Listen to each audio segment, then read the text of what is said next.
Open the Subregion Totals table.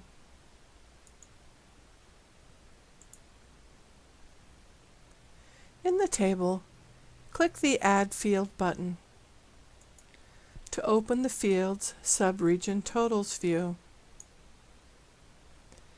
In the bottom row of the Fields view, type a new field name, Section, in the outlined box and in the alias box.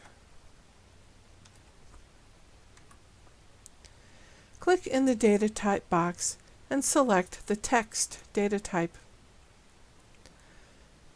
Scroll all the way right and set the length to 4.